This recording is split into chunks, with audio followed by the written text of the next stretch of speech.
गुरुरे ब्रह्मा गुरुरे विष्णु गुरुरे देवो महेश्वर गुरु साक्षात परम ब्रह्म तस्मै श्री गुरुवे नमः। इस श्लोक में गुरु की महत्ता को स्वरूप देने का प्रयास किया गया है। ये श्लोक गुरु को ब्रह्मा विष्णु और महेश्वर के समान मानता है और उन्हें परम ब्रह्म का प्रतीक मानता है। इसके साथ ही श्लोक गुरु के प्रति आदर और श्रद्धा भाव को भी व्यक्त करता है। नमस्कार, आपके साथ मैं हूं खुशबू और आप देख रहे हैं GNTV न्यूज़। 5 सितंबर यानी कि शिक्षक दिवस।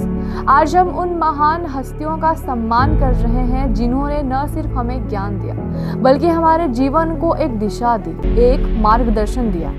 आइए आज के इस विशेष प्रसारण की शुरुआत करते हैं और जानते हैं कि ये शिक्षक दिवस कैसे और क्यों मनाते हैं।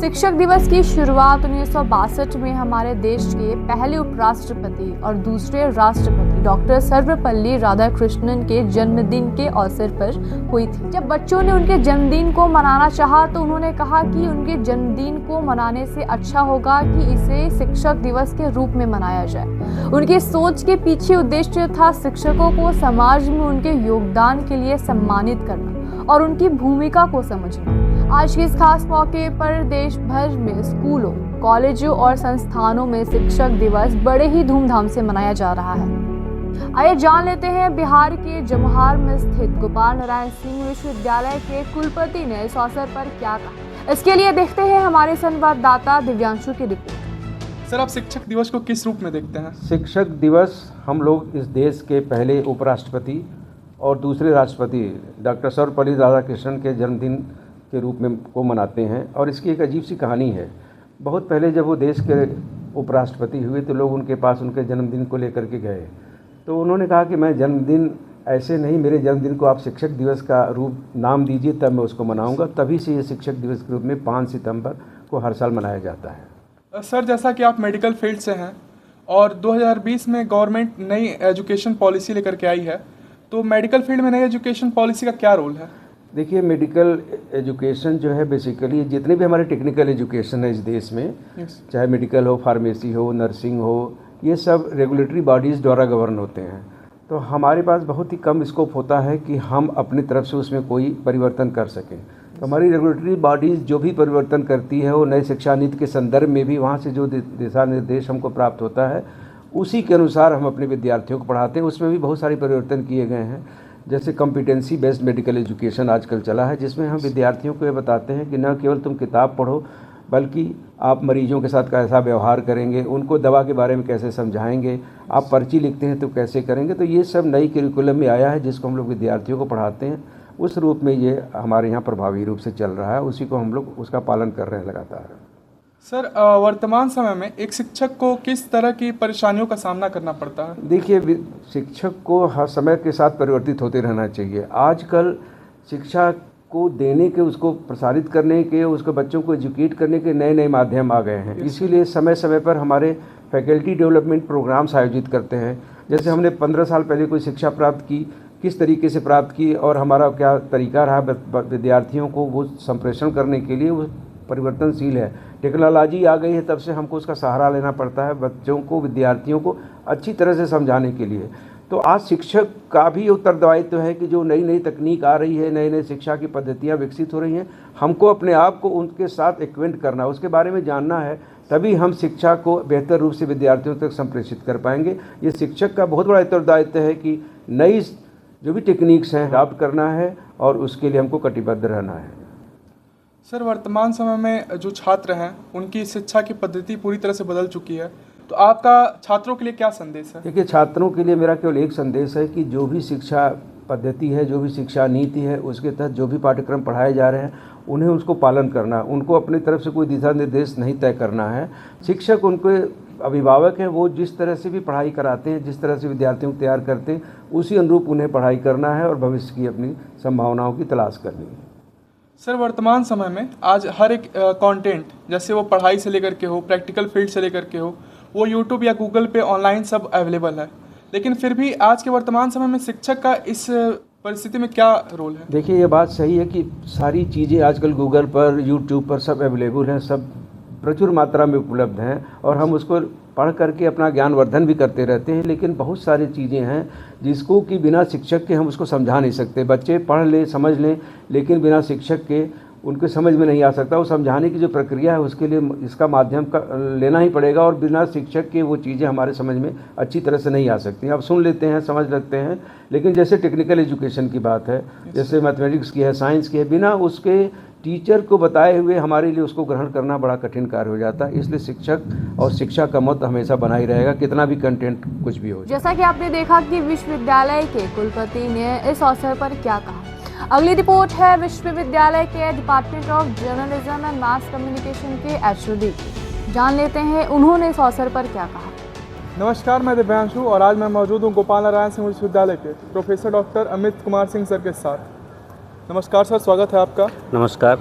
वर्तमान समय में सर जो शिक्षा की पद्धति बदल रही है उस पर आपकी क्या राय है? देखिए, वर्तमान समय में शिक्षा तो वही है, बदल बस प्लेटफॉर्म रहा है। हम ऑफलाइन से ऑनलाइन हो गए हैं और अच्छा चीज़ है। ऑनलाइन शिक्षा से जो दूर दराज में विद्यार्थी हैं बैठे हुए अपने घर पर, आज वो शिक्षा ले पा रहे हैं। तो इन चैलेंजों को एक्सेप्ट करना है, लेकिन इसका मतलब ये भी नहीं कि हमें पेज और पेन को छोड़ देना है। बहुत ज़रूरी है, हर चीज़ गूगल नहीं है। फॉर्म आप डिजिटल प्लेटफॉर्म का इस्तेमाल कीजिए, इंफॉर्मेशन सोर्सेज का यूज़ कीजिए, टेक्नोलॉजी सेवी बनिए, लेकिन किताबों को नहीं छोड़िए। तो शिक्षा की पद्धतियाँ बदल रही हैं, प्लेटफॉर्म बदल रहे हैं, लेकिन शिक्षा वही है, किताबों से ही मिलेगी आपको और किताबें पढ़िए। आपने देखा कि department of journalism and mass communication के एचओडी सर ने बताया कि भले ही नए शिक्षा पद्धति में टेक्नोलॉजी का दौर बढ़ा है, लेकिन फिर भी किताबों की आज भी उतनी ही महत्ता है। इस अवसर पर हमारे साथ स्टूडियो में मौजूद हैं फैकल्टी ऑफ लॉ के associate professor doctor Sanjay Kumar Singh sir. Sir, आपका बहुत बहुत स्वागत है हमारे स्टूडियो में। सर से आज हम कुछ सवाल पूछेंगे। सर, मेरा पहला सवाल आपसे ये है कि वर्तमान स्थिति में जो शिक्षा पद्धति है वो उसमें किस प्रकार के परिवर्तन देखने को मिल रहे हैं?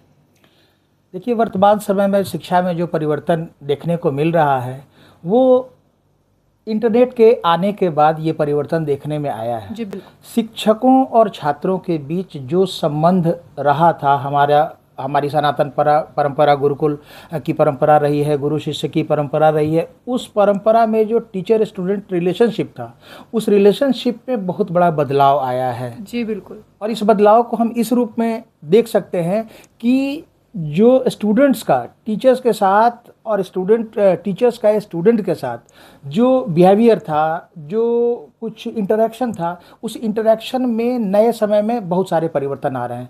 वो परिवर्तन कुछ सकारात्मक भी हैं, कुछ नकारात्मक भी हैं, जिनको दोनों रूपों में देखा जाना चाहिए। जी बिल्कुल।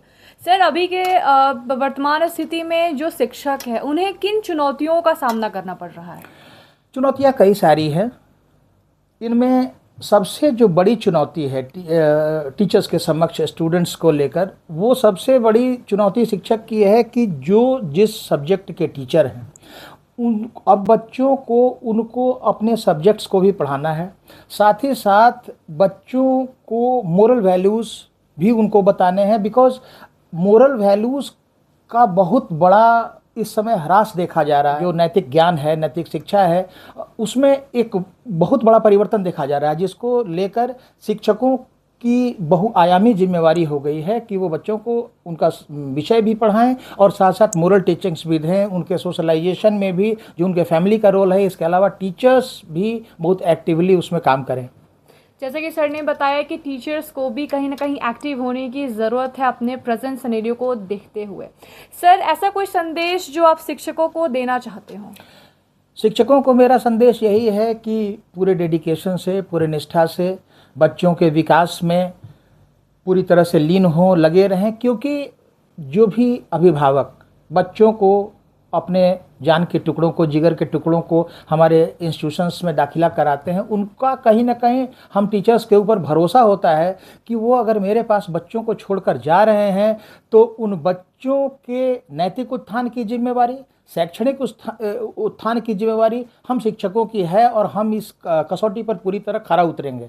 तो हम शिक्षकों की जिम्मेवारी है कि अभिभावकों की इन अपेक्षाओं को और आकांक्षाओं को पूरी तरह से इसको हम पूरा करें। साथ ही साथ जिस शैक्षणिक संस्थान में हम कार्य करते हैं, उन शैक्षणिक संस्थानों के अपने कुछ नियम, प्रतिमान और मूल्य होते हैं। उन नॉर्म्स और वैल्यूज़ पर सोसाइटीज़ के नॉर्म्स वैल्यूज़ के साथ एक साथ मिलकर उनके बीच सामंजस्य बैठाकर बच्चों का सर्वांगीण विकास कराना, उत्थान कराना हम सभी शिक्षकों का परम दायित्व है। इस शिक्षक दिवस के अवसर पर मेरा सभी शिक्षकों से यह विशेष रूप से अपील है कि सारे हम शिक्षक सभी इस कार्य को भली भांति अंजाम देंगे। जैसा कि आपने देखा कि सर ने बताया कि एक शिक्षक में कौन कौन से रिस्पॉन्सिबिलिटीज़ होनी चाहिए। आज इस अवसर पर हमने तमाम शिक्षकों से उनकी राय ली। इसी के साथ आप सभी शिक्षकों को शिक्षक दिवस की हार्दिक शुभकामनाएं।